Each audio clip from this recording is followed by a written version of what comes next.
Amém, meus irmãos. Boa noite a todos. Uma alegria mais uma vez estar aqui com os irmãos, poder servi-los, com a palavra e com esse tema santidade, que é um tema central a respeito da nossa redenção. Eu queria convidar a todos de ficarem de pé para nós orarmos mais uma vez, clamarmos ao Senhor por sua graça, por sua misericórdia, que Ele fale conosco por meio de sua santa palavra. Pai santo, Deus bondoso, Pai de misericórdia, clamamos a Ti, Senhor, aquele que é santo, santo, santo, que conceda a Tua graça, Senhor Deus, sobre nós. Abre o nosso entendimento, usa a minha vida conforme o Teu querer, Senhor Deus, apesar dos meus pecados. Que a Tua graça, Senhor Deus, superabunde, Senhor, sobre nós, que nós possamos ouvir a Tua voz falando conosco, que sejamos confrontados pela Tua palavra, mas também confortados pela Tua graça, sabedores de que o Senhor é aquele que sonda mentes e corações, e que nos revela, Senhor Deus, os nossos pecados, as nossas fraquezas, mas ao mesmo tempo é aquele que derrama o bálsamo da Tua graça sobre nós, e por isso nós podemos confiantemente, Senhor Deus, clamar a Ti, levantar as nossas mãos ao alto, Senhor Deus, e clamar que o Senhor nos torne santos, porque Tu és santo. Então fala aos nossos corações por meio de Tua santa palavra. Tem misericórdia de nós, Pai, não nos deixe sair daqui sem ouvirmos a Tua voz. É isso que Te pedimos em nome de Jesus. Amém. Amém, meus irmãos, podemos sentar. Tema santidade, me foi entregue o seguinte, eu acredito que é um subtema da temática geral, que é lutando contra pecados recorrentes. Não sei se isso é um subtema, não sei como está estruturado, mas imagino que seja isso.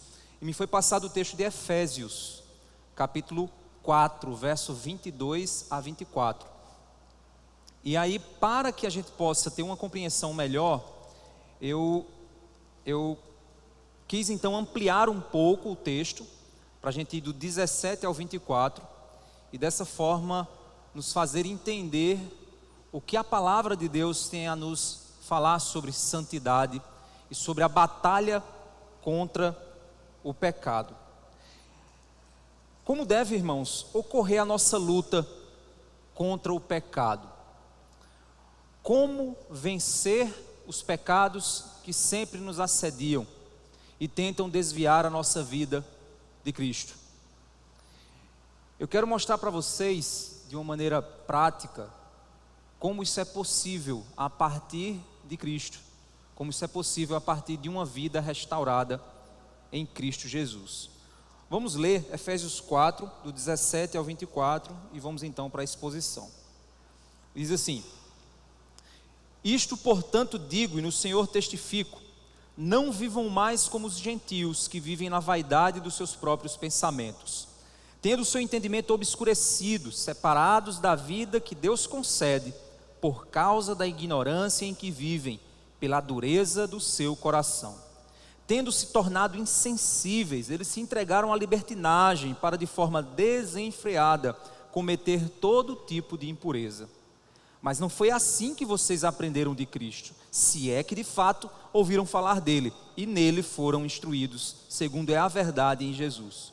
Quanto à maneira antiga de viver, vocês foram instruídos a deixar de lado a velha natureza que se corrompe segundo desejos enganosos, e se deixar renovar no espírito do entendimento de vocês, e a se revestir da nova natureza, criada segundo Deus, em justiça e retidão procedentes da verdade.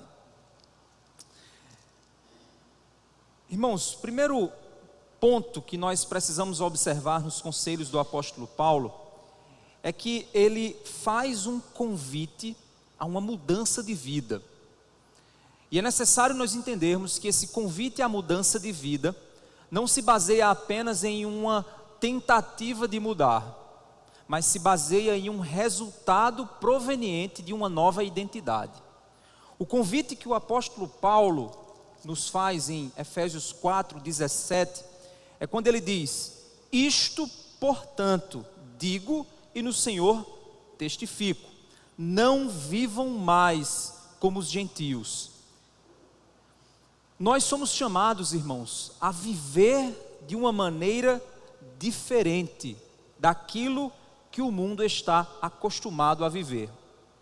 Aquilo que nós éramos quando levados pelos modismos desse mundo, levados pelos movimentos que a moda, que a cultura, que esse mundo tenta nos assediar. Nós éramos, da mesma forma, condicionados a viver pela nossa escravidão no pecado. Mas algo, irmãos, aconteceu em nós. Algo que nos permite agora não vivermos mais da forma como nós vivíamos.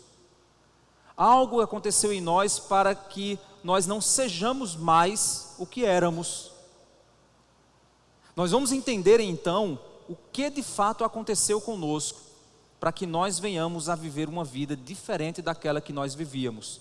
E como ele diz, não vivam mais como os gentios, ou seja, como os pagãos, como aqueles que não têm a Deus. Eu quero revisitar alguns versos do livro de Efésios, na parte inicial dele, para nós entendermos do que Deus então nos retirou. Vamos para Efésios capítulo 1, verso 4, quando ele diz que antes da fundação do mundo, Deus nos escolheu nele, para sermos santos e irrepreensíveis diante dele. Então o primeiro passo que a gente precisa compreender é que por escolha soberana do Senhor, escolha essa que não está contida em absolutamente nada do que você é, ou de que você era, não está contido em nenhuma característica inerentemente sua, mas nele, movido pela sua soberana vontade, ele nos escolheu. Mas ele não nos escolheu simplesmente para nos livrar do inferno. Ele nos escolheu baseados em seu caráter, em seu amor. Ele nos escolheu para sermos santos, para sermos separados, para sermos irrepreensíveis diante dele. Quando a gente caminha um pouco mais à frente, Efésios capítulo 2, verso 1, nós percebemos uma outra característica. Ele lhes deu vida. Por causa dessa escolha, da soberana graça do Senhor, ele te deu vida. Mas ele não te deu vida porque você merecia. Ele te deu vida enquanto você estava em uma condição de incapacidade total. Ele lhes deu vida quando vocês estavam mortos em suas transgressões e pecados. Estávamos incapazes, mortos, perdidos e justamente condenados. O Senhor então, em sua soberana vontade, em sua maravilhosa graça, em seu grandioso amor, ele nos escolheu para nos separar, para nele sermos santos, nos dando vida, mesmo quando estávamos mortos em nossos delitos e pecados. Quando nós éramos mortos, então, nesses pecados, o capítulo 2 vai nos dando uma série de características dessa condição de morte. O verso 2 diz o seguinte: nos quais vocês andaram no outro tempo, segundo o curso deste mundo. Nós seguíamos o que o mundo nos determinava. Nós seguíamos a forma de pensamento que o mundo nos determinava. Nós seguíamos o curso deste mundo, segundo o príncipe da potestade do ar, do espírito que atua agora nos filhos da desobediência. Não atua mais em nós, atua nos filhos da desobediência. Nós não somos mais filhos da desobediência. O verso 3 diz: entre eles também nós todos andamos no passado, segundo as inclinações da nossa carne. Nós seguíamos o que a nossa carne, o que os nossos desejos determinavam. Você não é o que você deseja. Você precisa compreender que hoje o mundo nos ensina que a nossa identidade são os nossos desejos. O que nós somos são os nossos desejos. Você precisa experimentar para encontrar a sua identidade. Se você tem algum desejo por pessoas do mesmo sexo, você precisa experimentar um relacionamento homoafetivo para você encontrar a sua identidade. Mas é exatamente isso que o texto nos ensina, exatamente o contrário disso.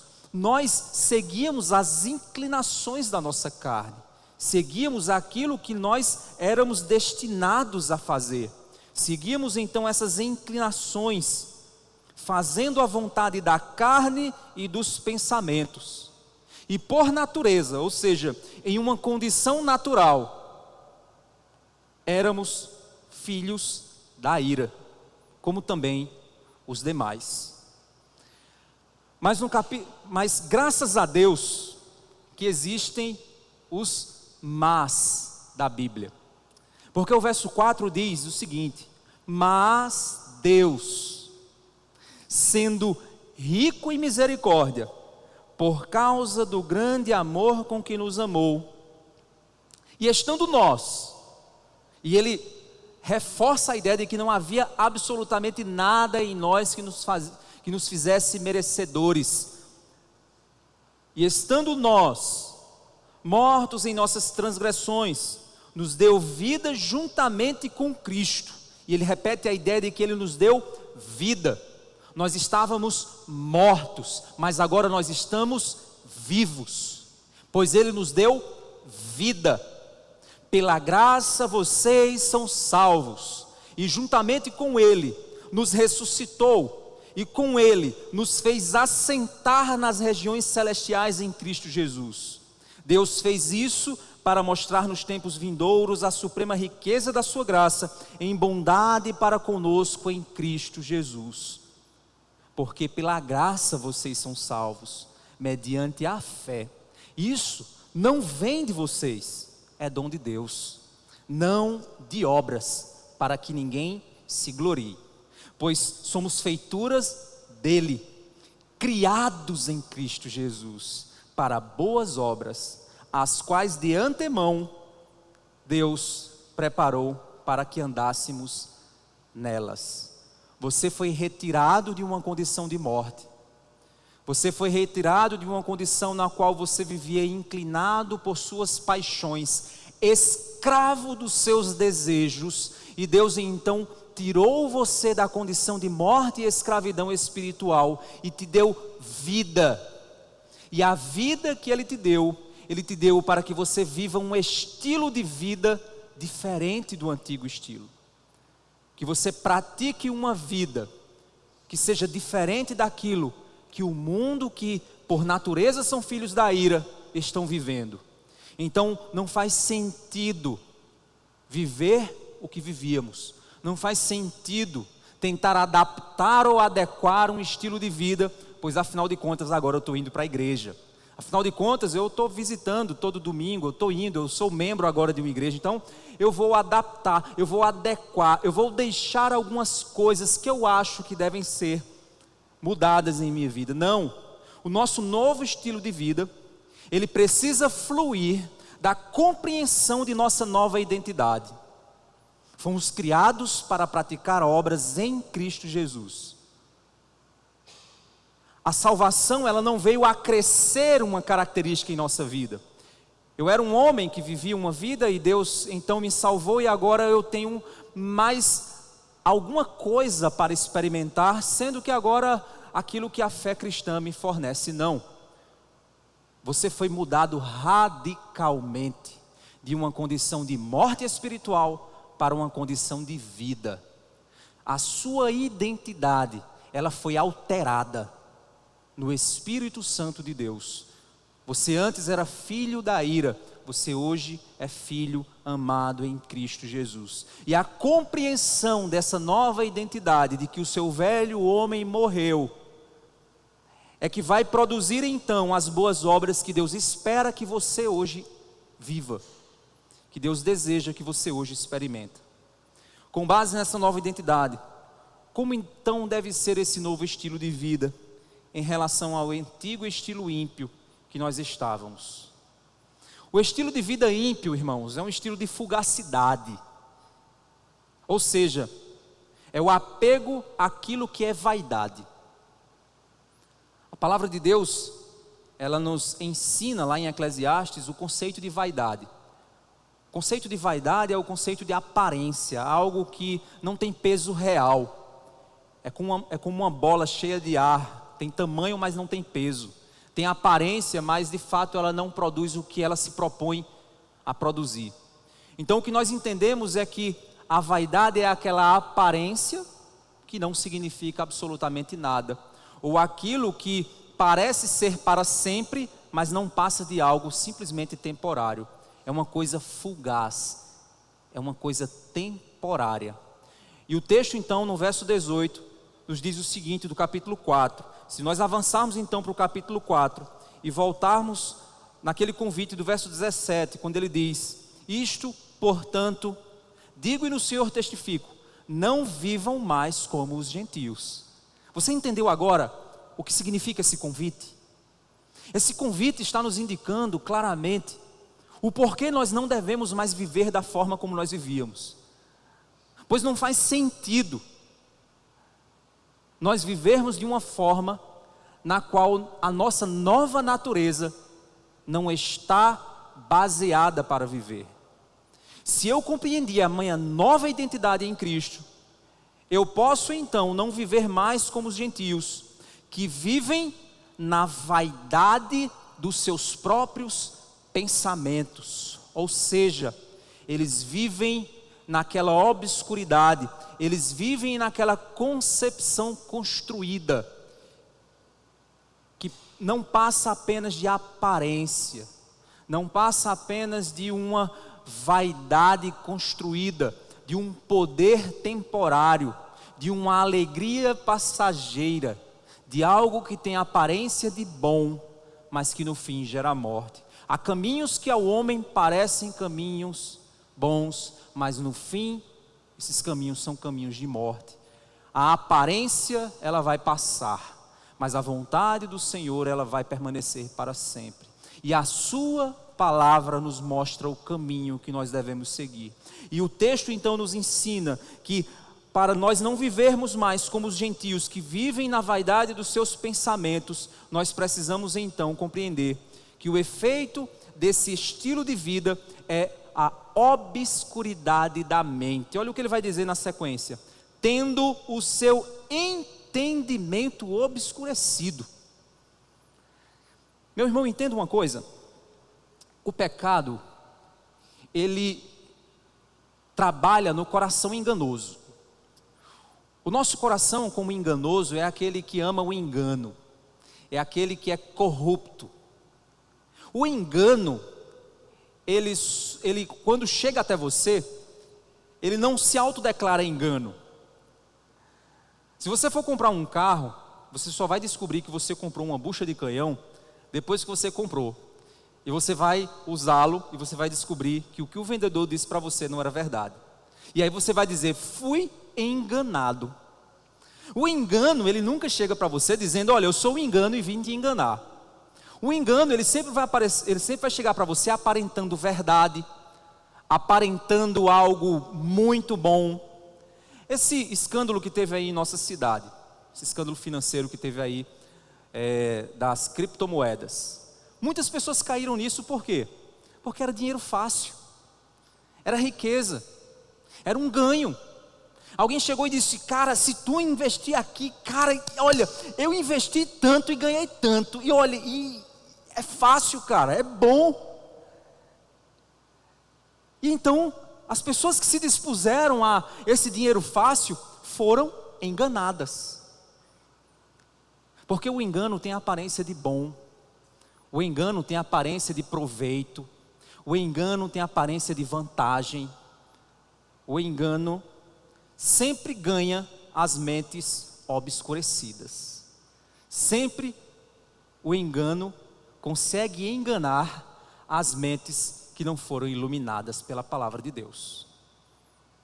Por isso que é necessário nós compreendermos que esse entendimento obscurecido é o efeito do pecado sobre nós, de obscurecer a nossa mente, assim como afirmado em Romanos 1. Lá em Romanos 1, a gente não vai no texto, mas o texto nos explica que aquilo que parecia sábio tornou-se louco. Os homens, em sua sabedoria, obscureceram os seus pensamentos, tornaram-se tolos. E esse efeito, na realidade, é nada mais nada menos, segundo Romanos 1, o efeito da idolatria, o efeito da expectativa que o nosso coração enganoso tem em coisas, pessoas, ideias que não são Deus.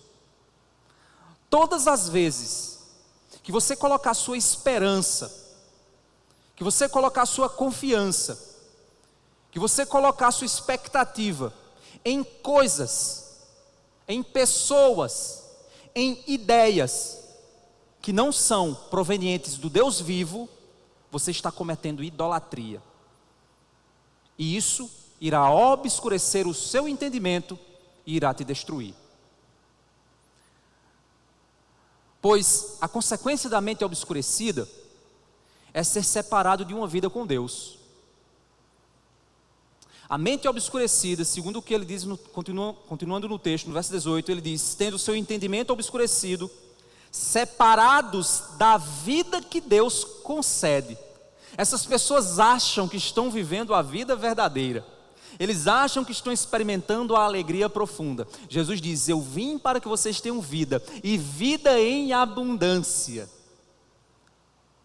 Quando você passa em frente a um bar, naquele dia estressante de trabalho, naquele dia em que parece que deu tudo errado, e você está cansado, está endividado, está doido para chegar em casa para descansar, o seu chefe não ajudou muito, e você passa em frente àquele bar e tem aqueles caras com um copo de cerveja na mão, rindo, dando gargalhadas e se mostrando tão felizes, e você, como Asaf, você pensa: parece que os ímpios só prosperam em suas maldades, parece que tudo dá certo para eles, e eu estou aqui na batalha, na luta, tentando, fazendo de tudo, e parece que a coisa não avança.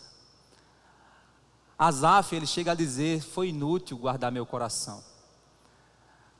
Mas a bênção do Salmo 73 de Asaf é que tem um verso em que ele diz: então eu entrei na presença de Deus e vi o fim dos ímpios. E quando eu vi isso, aí eu temi. E ele diz que ao ver o fim dos ímpios, ao término do salmo, ele louva a Deus, porque Deus não o deixou resvalar os seus pés e cair, pois Deus o sustentou. Então, meu irmão, talvez o pecado está dando a falsa impressão para aquele teu colega de trabalho de que ele está vivendo uma vida legal, uma vida de alegria. Talvez aquele colega seu da faculdade, da escola, está vivendo um estilo de vida que você diz: rapaz, esse cara faz tudo errado, parece que só dá tudo certo para ele, e eu estou aqui nessa pindaíba e a coisa só piora. Sabe o que isso significa? Aquele rapaz está obscurecido em seu entendimento, vivendo uma vida separada do Deus vivo. A alegria dele é temporária, a alegria dele é vaidade, a alegria dele é fugaz, mas a nossa não. Nós precisamos compreender que nós não estamos separados da vida, mas o que o pecado nos tenta é obscurecer o nosso entendimento, é nos fazer achar que não vale a pena obedecer a Deus, que não vale a pena acreditar na sua palavra. E aí nós retomamos ao Éden, quando a serpente chega para Eva e diz: não é bem assim que Deus disse, é certo que você não morrerá, porque Deus tem medo, na realidade, de que você coma do fruto e fique igual a ele. Na realidade, Deus tem medo de concorrência, porque pode ser que tu desenvolva, Eva e Adão, um estilo de vida muito melhor do que esse que Deus está propondo. Talvez você seja livre, talvez se você comer o fruto, se você desobedecer à palavra, você encontra a verdadeira liberdade, porque a religião, ela nos aprisiona, ela nos mantém em cadeias. O pastor é aquele opressor, homem branco, hétero, opressor, que está querendo controlar e dominar a igreja para tirar o seu dízimo. Não vale a pena. A igreja é um lugar de gente retrógrada, de gente antiquada, de gente que parou lá no século XVII, na era da reforma. Sabe o que é que teu pastor tem medo? Ele tem medo de que você saia da igreja para perder teu dízimo. Ele tem medo de que você desobedeça a Deus e você descubra que existe uma vida muito mais alegre lá fora, muito mais feliz. Só falta fazer assim agora, né? É a voz da serpente. É a voz que muitas vezes fica batendo no nosso ouvido, batendo na nossa porta. Cara, a tua mulher não te valoriza. Aquela menininha ali, quem sabe é uma nova história de amor que Deus está propondo para você. A tua mulher não te valoriza, cara. Tu luta, trabalha, se arrebenta inteiro e tal, e chega em casa só ouve moído, só escuta moído e moído e moído e moído. Cara, Deus tem uma nova história. Uma nova história Deus tem para mim. Aí o diabo vai usar até música, né, para isso. O que é isso? Tentativas de obscurecer a tua mente, para separar você da vida de Deus, porque esse é o mover do pecado. O texto então nos diz que eles, tendo o seu entendimento obscurecido, separados da vida de Deus, da vida que Deus concede, por causa da ignorância em que vivem. Eles são ignorantes, você não, meu irmão. Você sabe o que é graça, você sabe o que é amor de Deus, perdão. Você experimentou isso? Você experimentou, eu tenho certeza. Porque mais à frente ele vai dizer, se é que você entendeu. E se você experimentou, meu irmão, você sabe, você não é mais ignorante, você é conhecido de Deus, e você conhece a Deus. A ignorância em que eles vivem é a falta de conhecimento da verdade. Jesus diz, eu sou o caminho, a verdade e a vida. E aí eu te pergunto, meu irmão, como diz lá em 1 Coríntios, ninguém diz que Jesus é o Senhor, senão pelo Espírito de Cristo, pelo Espírito Santo que habita nele. Então eu vou te fazer uma pergunta, você que está aqui me ouvindo. Jesus é o Senhor? Amém? Esse amém veio do Espírito? Se veio, você está seguro. Mas se esse amém veio só porque eu perguntei e estava olhando para a tua cara, ou porque você está achando que se você afirmar várias vezes e pensamento positivo faz figa, que aí a salvação vai vir. Não, meu irmão, chore pelos seus pecados, clame pela graça maravilhosa que salva pessoas como você, pessoas como eu. Pois se o Espírito não testificou no teu espírito agora que você é nova criatura, e esse diálogo com a serpente continua vencendo na tua vida, você precisa ser liberto. Você está morto e precisa receber a vida que só Cristo dá. O preço já foi pago. Só basta você dizer, Senhor, tem misericórdia de mim, que sou pecador, como o publicano fez. Não como fariseu. Eu não sou como esses homens que vivem dessa forma. Eu não sou assim, eu sou diferente. Eu vou para a igreja todo domingo, eu toco aqui no grupo, eu prego, eu faço tudo. Não. É como o publicano que não ousava nem olhar para o céu e com sua cabeça olhando para baixo, ele disse assim, Senhor, salva, pois sou pecador. Se você já fez isso um dia, meu irmão, você não é mais ignorante. Você não é mais ignorante. E a ignorância em que eles vivem, um texto continua nos dizendo o seguinte: por causa de duas coisas. Primeiro, pela ignorância que eles vivem. Segundo, pela dureza dos seus corações. Homem é um bicho orgulhoso. Homem é um bicho orgulhoso. Eu não estou falando de homem, ser humano, estou falando de homem. Adão, em Adão. homem Adão. Os índices de conversão nas famílias, quando a mulher se converte primeiro, são índices muito menores, assustadoramente menores do que os índices quando o homem é o primeiro a se converter na família. Isso se dá por causa do orgulho do coração do homem. Até hoje eu oro pela vida do meu pai. Ele hoje está bem mais quebrantado. Mas eu lembro quando eu fui o primeiro da minha casa a se converter, e eu lembro quando eu preguei para ele, ele disse: como é que você, que eu troquei suas fraldas, acha que pode me ensinar alguma coisa sobre a vida? Orgulho. Hoje ele está mais quebrantado, porque os cabelos vão ficando mais brancos, as forças vão se esvaindo, e Deus vai nos humilhando em uma condição chamada envelhecimento. É aquela condição antes da morte.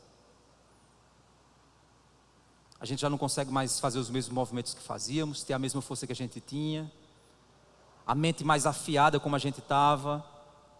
Aí vem o Salmo 90, ensina-nos, Senhor, a contar os nossos dias para que alcancemos corações sábios. E aí, meu irmão, o teu coração está endurecido, está orgulhoso. Você talvez é jovem, está achando que tem um mundo todo. Agora eu vou ganhar muito dinheiro, isso também é dureza do coração. Você não pode fazer nada se o Senhor não te permitir que seja feito. Ou então você talvez esteja um pouco mais velho, achando que vai conseguir durar aí mais 200 anos. Mas é necessário nós entendermos que o coração endurecido nos impede de ouvir a palavra do Senhor, nos impede de ouvir e iluminar a mente que talvez esteja sendo obscurecida pelo orgulho. Talvez esteja sendo obscurecida pela autoconfiança. Então não é somente ignorância, meu irmão, não é somente desconhecimento da verdade, mas é também um coração endurecido que não deixa com que a verdade ilumine. Um coração que rejeita a verdade. Um coração orgulhoso que diz assim: eu que estou certo. Um coração com síndrome de Gabriela: eu nasci assim, eu vou viver assim, vou morrer assim, Gabriela. Não é aquela música, né? Talvez tem pessoas que tenham esses corações endurecidos, e essa é a condição daqueles que estão debaixo da ira divina, não da nossa. Porque ele continua dizendo o seguinte, o verso 19: qual é a condição, irmãos, de uma vida obscurecida, de uma vida dura e ignorante? Só resta para alguém assim ter o seu corpo como instrumento da injustiça. Afinal de contas, se a mente controla, se o coração domina como sistema nervoso central espiritual da nossa vida, e ele está sob o domínio do pecado, meu irmão, o que o corpo vai fazer é só um produto disso, é só um resultado disso. E aí o texto no verso 19 diz: tendo se tornado insensíveis, eles se entregaram à libertinagem, para de forma desenfreada cometer todo tipo de impureza. Sabe por que você às vezes acessa pornografia? Porque você não está compreendendo o dano, a malignidade e o esgoto que você está trazendo para a sua mente e para o seu coração. Sabe por que você faz isso? Porque você está deixando o entendimento equivocado sobre sexualidade dominar teu coração.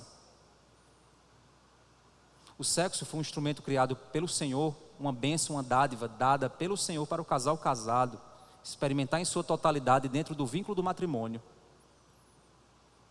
Mas você tem a concepção equivocada de que o sexo é apenas para seu próprio prazer, para a satisfação da tua carne, e você reduz ele apenas a uma coisa sensitiva, uma coisa física, e por isso então você, por essa mente obscurecida, por essa incompreensão do que significa, segundo a palavra de Deus, essa área da vida, você se entrega a esse tipo de coisa. Você precisa clamar ao Senhor que ilumine a sua mente, que te ajude a dominar os seus dedos no acesso ao celular. É necessário você pedir que seja iluminada a sua mente, o seu coração seja quebrantado, pois você não é mais ignorante. Você não precisa mais viver dessa forma. Sabe por quê? Porque os filhos da ira estão vivendo assim, e nós não somos mais filhos da ira. E aí, meus irmãos, como é maravilhoso os mas da Bíblia. Como é maravilhoso. Porque o verso 20, ele tem um mas. Mas não foi assim que vocês aprenderam de Cristo. Não foi assim que vocês aprenderam. Verso 21. Se é que de fato ouviram falar dele e nele foram instruídos, segundo é a verdade em Jesus. Verso 22. Quanto à maneira antiga de viver, vocês foram instruídos a deixar de lado a velha natureza que se corrompe segundo desejos enganosos, a se deixar renovar no espírito do entendimento de vocês e se revestir da nova natureza, criados segundo Deus, em justiça e retidão, procedentes da verdade. Você pode achar que esse texto aqui é simplesmente mais um conselho muito bonito e bem escrito do apóstolo Paulo. Mas Paulo tem nesse texto um método. Paulo tem nesse texto um processo de santificação descrito. Vamos ler novamente e vamos analisar passo a passo o que significa isso. Olha só. Mas não foi assim que vocês aprenderam de Cristo. Lembra que a mente obscurecida é fruto da ignorância? Pois Paulo está dizendo, vocês não são ignorantes, vocês conhecem, vocês aprenderam. Se é que de fato, verso 21, vocês ouviram. Então, meu irmão, se o teu nome está no hall de membros da igreja O Brasil para Cristo, isso não vai garantir a tua santidade. Se você vai lá frequentar a consciência cristã todo ano, isso também não vai garantir a tua santidade. O que vai garantir é se você de fato ouvir falar de Cristo, for instruído na palavra e compreender o poder do Evangelho na sua vida. Isso sim é a verdade em Jesus, que causa mudança em nossa vida. Não somos mais ignorantes, não temos mais uma mente obscurecida, não estamos mais com o coração endurecido, mas nós então queremos aprender. Você quer ser santo? Você quer viver em santidade? Ou você é daquele tipo de pessoa que vive um relacionamento jurídico com Deus? Deixa eu explicar para você o que é um relacionamento jurídico com Deus. É aquele relacionamento que pega o contrato e verifica nas entrelinhas do contrato quais cláusulas te permitem fazer coisas que você quer fazer. Bem, a Bíblia não diz nada sobre isso, então olha, a Bíblia não fala sobre a aposta do PixBet lá. A Bíblia não fala disso, então eu vou fazer. Eu vou fazer, porque não fala disso. O que tem de pessoas usando o argumento do silêncio para pecar é impressionante. A Bíblia não afirma isso, então eu vou viver isso. A Bíblia não fala claramente. Certa vez eu vi um jovem chegando para mim e disse: pastor, sexo antes do casamento não é pecado não. Eu disse: meu irmão, quem foi que te falou isso? Foi Caio Fábio. Eu digo: muito bem, meu irmão, foi Caio Fábio que te disse. Foi. Como foi o argumento que ele falou? Ele disse: não, e o argumento faz sentido, pastor. Faz sentido. Diz o argumento. Olha, a palavra para sexo antes do casamento é fornicação. Fornicação é uma palavra latina cuja origem vem da ideia de fornos. Os fornos eram casas de pão na antiga Roma. As prostitutas ficavam ao lado das padarias, nos becos das padarias de Roma, esperando seus clientes. Ou seja, as padarias ficavam ali naquela rua muito conhecida aqui da cidade, lá no centro. Então, as padarias ficavam lá. E aí elas ficavam esperando seus clientes. Então, as pessoas que iam até elas cometiam fornicação. Aí eu digo: rapaz, legal o argumento, muito bem desenhado. Mas deixa eu te falar uma coisa, a Bíblia não foi escrita em latim não, ela foi escrita em grego. E a palavra fornicação em grego é porneia. E quando você vai estudar a origem da palavra porneia, ela diz respeito a sexo fora do vínculo do matrimônio. Então não tem nada a ver com fornicação, tem a ver com porneia. Então quem usou esse argumento, ele usou um argumento falacioso por causa do teu coração duro, que fica tentando encontrar uma ignorância que parece sabedoria. E aí alguém que fala muito bonito vai ganhar teu coração. O apóstolo Paulo diz que nos últimos dias ajuntarão para si mestres segundo suas próprias cobiças. Então, meu irmão, a heresia não é uma questão cognitiva. Você sabia disso? Não é uma questão cognitiva. Porque existem hereges com argumentos brilhantes, intelectualmente superiores. A heresia não é uma questão cognitiva, porque o apóstolo Paulo disse que ajuntarão para si mestres conforme suas próprias cobiças. Cobiça é desejo pecaminoso do coração. Então, meu irmão, eu posso ter o argumento mais brilhante do mundo aqui e bíblico para você. Enquanto o seu coração não amar a verdade, a sua mente não vai ser iluminada. Então, quando Paulo está dizendo aqui que não foi assim que vocês aprenderam de Cristo, se é que de fato vocês ouviram falar dele e foram instruídos na verdade, se vocês foram instruídos na verdade, se vocês amam a verdade, vocês serão iluminados, vocês saberão que o pecado não vale a pena.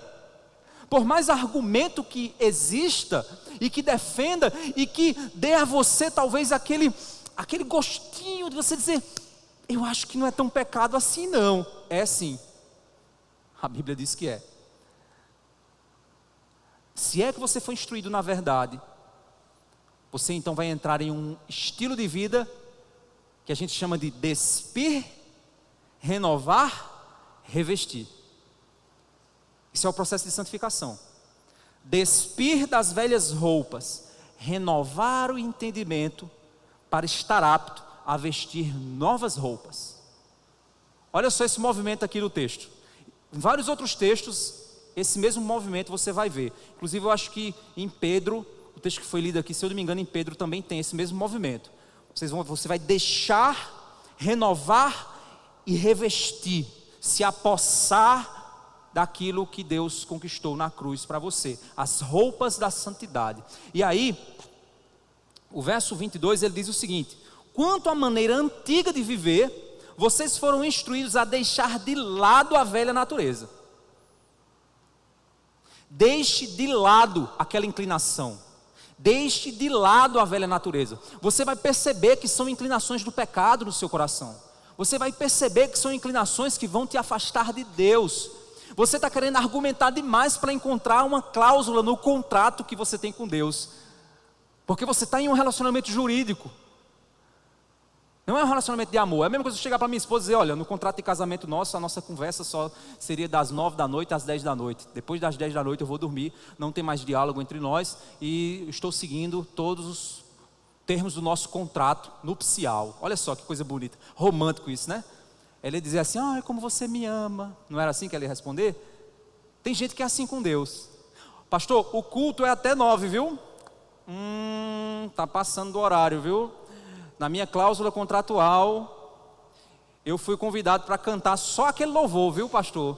Aquele outro louvor não está no meu contrato, não. Então eu não vou cantar aquele louvor, não. Infelizmente, é assim o seu relacionamento com Deus, o seu relacionamento com Cristo. É dessa forma. Você vai perceber quais são as inclinações da velha natureza. E você é instruído a deixar de lado a velha natureza, que se corrompe segundo desejos enganosos. Tem pessoas, e aí pastor, eu sou crente, eu ainda tenho em mim a velha natureza? Tem, meu irmão, infelizmente. Ainda existe uma carne em você, e você luta contra ela. Mas a diferença era que antes você era escravo, hoje você não é mais. Mas mesmo assim você ainda está nessa carne, e essa carne tem uma velha natureza. E essa velha natureza, ela é corrompida e se corrompe a cada vez que você se entrega aos desejos do seu pecado. Você já percebeu que, mesmo crente, tem gente que quando se desvia da verdade, comete coisas terríveis, e quando chega em casa chora amargamente pelo que fez, e diz, meu Deus, eu quero voltar à comunhão que eu tinha com o Senhor.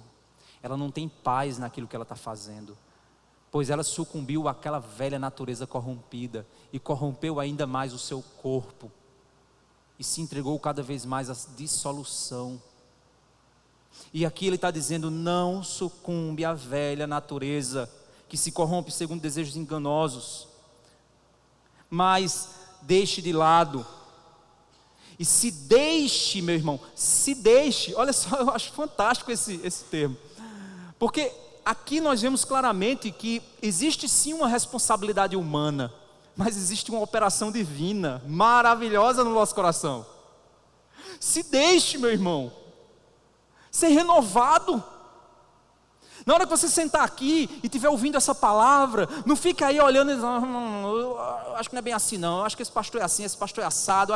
Não, meu irmão, escute isso como palavra de Deus para você, receba essa palavra, se deixe renovar em seu entendimento, baixe as armas de defesa do teu pecado, deixe-se renovar no espírito do entendimento de vocês, no desejo pelo entendimento, no amor pela verdade, no desejo de descobrir, Senhor, como eu me livro desse pecado, Senhor. Senhor, como eu posso fazer para mudar minha mente, enxergar esse pecado, Senhor, como eu posso fazer para odiar esse pecado, Senhor. Estava aconselhando um irmão que ele veio do mundo, de um mundo muito, muito difícil, o mundo das drogas, conseguiu largar as drogas, mas vivia uma luta contra o cigarro. E ele dizia, pastor, eu não aguento mais o que eu faço. Eu digo, meu irmão, você tem lutado? Ele disse, tenho, pastor, lutado, mas eu caio, eu não sei o que eu faço, e o cabo é grandão, imagina um cabo bem grandão chorando na sua frente, pastor, meu Deus, que coisa terrível. Aí eu disse, meu irmão, clame ao Senhor, vamos clamar. E eu entrei numa jornada de oração com ele. Aí ele depois me ligou para mim, todo feliz, pastor, eu botei um cigarro na boca e vomitei. Olha só que interessante. Estou dizendo que isso acontece com todo mundo que luta contra o cigarro, não, gente.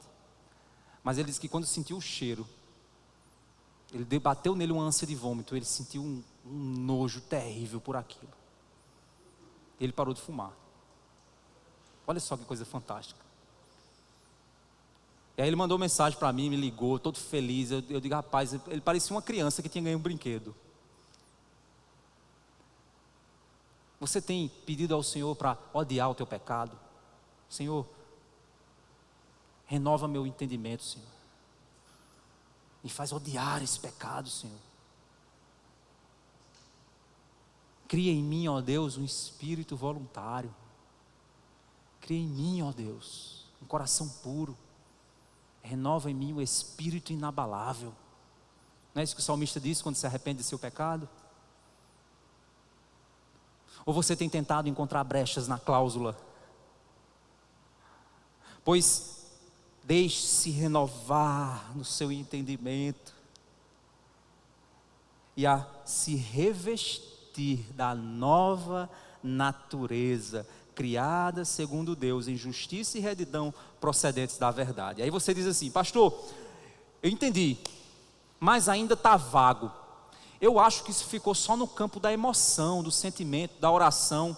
Não, meu irmão, Paulo torna mais prático ainda. Olha a sequência, e a gente vai só ver essa sequência final para a gente fechar o nosso ensino de hoje. Olha só, verso 25, por isso, deixando a mentira, aquilo que a velha natureza te fazia fazer, deixando a mentira, que cada um fale a verdade com o seu próximo. Olha só, eu mentia, eu deixo a mentira, deixei a velha natureza, e eu falo a verdade, me revisto da nova natureza. Mas lembra que eu falei para você que são 3 passos? Deixar, revestir, deixar, renovar, revestir. Deixar, renovar, revestir. Olha esse movimento aqui, ó. Deixando a mentira, fale a verdade. Porque somos membros do mesmo corpo. Olha a razão pela qual. Renove sua mente, meu irmão. Fale a verdade para sua esposa, porque ela é sua carne. Não minta para a sua carne. Você vai dar uma facada na sua própria mão. Você vai prejudicar o seu próprio corpo. Fale a verdade, meu irmão, com a igreja. Fala a verdade com os teus irmãos. Afinal de contas, eles fazem parte de você. Eles são um com você. Renove seu entendimento. Por que eu preciso falar a verdade? Porque a verdade me faz um com você. Me faz um com Deus. é o Deus da verdade. E aí ele continua: fiquem irados e não pequem, não deixem que o sol se ponha sobre a ira de vocês, nem deem lugar ao diabo. Ou seja, a ira vai bater no seu coração, não deixe que a ira lhe domine, não cometa pecados por causa daquela ira, mas trate o seu coração irado, pois o diabo vai usar a sua ira para consumir você e te fazer bobagem. Aí aqui o versículo meu preferido é esse, porque eu acho uma clareza maravilhosa do apóstolo nesse texto aqui. Olha só que coisa bonita. Aquele que roubava, não roube mais. Pelo contrário, trabalhe fazendo com as próprias mãos o que é bom, para que tenha o que repartir com o necessitado. Olha só, vamos entender. Por que eu roubava? Porque eu tirava do outro para mim. Eu tirava o que era de alguém para mim. Eu roubava. Eu não roubo mais. Então tudo bem, eu vivo uma vida... Não, eu não roubo mais. Agora eu trabalho. Sabe por que eu trabalho? Porque eu deixei e me revesti do trabalho. Eu deixei o roubo e me revesti do trabalho. Por que eu fiz isso? Para ter, para dar. Olha só, antes eu tirava dos outros para mim, hoje eu trabalho para ter, para dar. Antes eu subtraía, hoje eu somo. Olha só que coisa fantástica. O movimento de deixar, renovar e revestir nos ensina uma verdade importante, irmãos. Aquela frase comum dita pela nossa cultura: cabeça ociosa é a oficina do diabo. Quando Deus te chama para a santidade, meu irmão, Ele não está chamando simplesmente para você deixar de fazer coisas erradas. Captou a lição? Quando Deus te chama para a santidade, meu irmão, Ele não está simplesmente chamando você para ser uma cabeça ociosa. Ele não está chamando você para deixar de fazer coisas. Ele está chamando você para trocar as coisas erradas pelas certas. Ele não está chamando você simplesmente para deixar de pecar. Ele está chamando para você produzir obras em Deus. Então sabe como você pode largar a pornografia? Na hora que ela vier na tua mente, meu irmão, vai orar. Na hora que ela vier aquele desejo, vai ler a Bíblia, meu irmão. Chama a tua família, vai assistir um filme. Vai tentar fazer alguma coisa que não seja aquilo. Porque se você permanecer ali, você vai pecar. Então não é simplesmente parar de fazer, mas é fazer com que algo bom tome o lugar do mal. É isso que significa justiça. Justiça significa pegar aquilo que foi corrompido e ajustar para o propósito do Criador. Eu sei que esse conceito de justiça o mundo hoje tem pervertido, né? Mas justiça significa lutar contra aquilo que o pecado nos trouxe e que gerou desigualdade, dor, que gerou uma série de outros fatores. É corrigir a rota que o pecado deixou. Isso é justiça. Zaqueu, quando se arrependeu, o que foi que ele fez? Vocês lembram? Ele roubava. Ele restituiu. O grave problema hoje, pastor Rony, da maioria das igrejas é que as igrejas não estão mais ensinando o princípio da restituição. O cara faz uma série de presepada aí fora, faz mesmo de coisa errada, aí diz, virei crente, aí bota uma Bíblia debaixo do braço e vai para a igreja. E está tudo bem. E o estrago que ele deixou aí ficou para trás, aquele estrago horrível. Não, mas agora eu tenho uma nova, certo? Você tem uma nova chance, mas agora você vai para as pessoas que você prejudicou, você vai restituí-las naquilo que é possível. Você vai pedir perdão, você vai buscar restauração, você vai testemunhar da graça de Deus. Você não vai mais prejudicá-las, porque agora você vai abençoá-las. Entendeu? você não vai mais prejudicá-las, mas você vai abençoá-las. O teu chefe te dá trabalho, meu irmão, ora por ele. Troca a tua reclamação e murmúrio por oração. Troca as coisas ruins que você faz por atitudes que glorificam e adoram a Deus. Isso é justiça, a correção da rota. Pois Deus nos criou para as boas obras, nas quais de antemão Ele nos preparou para que andássemos nelas. Então, se você quer ser santo, santidade não é uma coisa estática. Agora eu sou santo. Não. A santidade vai te levar a exercitar o caráter de Deus. Se fez carne, habitou entre nós e vimos a sua glória, a glória do unigênito Filho do Pai, cheio de graça e verdade.